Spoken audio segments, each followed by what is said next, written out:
হ্যাঁ, একথা ঠিকই। রাশিফল বাড়ায় মনের বল। কারণ রাশি স্থির, গ্রহ ঘুরে বেড়ায়। অর্থাৎ মেষ, বৃষ প্রভৃতি রাশি আকাশে পরস্পর ঠিক একইভাবে সাজানো আছে।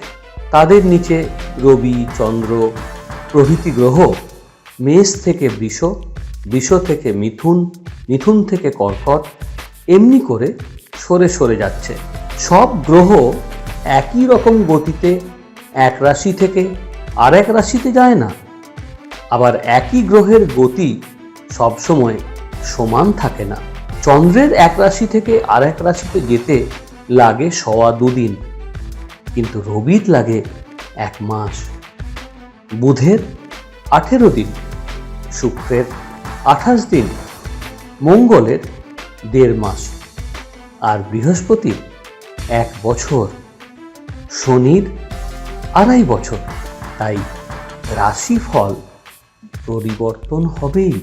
রবি এক রাশি থেকে আর এক রাশিতে গেলে আমাদের 1 মাস শেষ হয়, আর 1 মাস আরম্ভ হয়।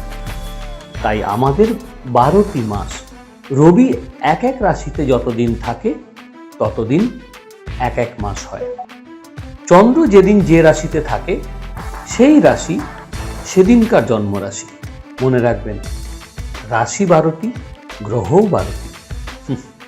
ভাবছেন তো 9টি গ্রহের কথা শাস্ত্রে উল্লেখিত আছে, কিন্তু না, বেদে 14 গ্রহের কথা উল্লেখ রয়েছে। দেখুন, প্রজাপতি ইউরেনাস, বরুণ নেপচুন ও রুদ্র প্লুটো, এই 3 গ্রহের আবিষ্কর্তা পাশ্চাত্য দেশ। কিন্তু আরও 2টি গ্রহ আবিষ্কৃত হবেই। প্রজাপতি ও বরুণের যথেষ্ট প্রভাব আছে, তার প্রমাণও আছে। তবে রুদ্রের প্রভাব সবসময় সমান থাকে না। তাই রাশিফলের সম্পূর্ণ বিশ্বাস রাখতেই হবে।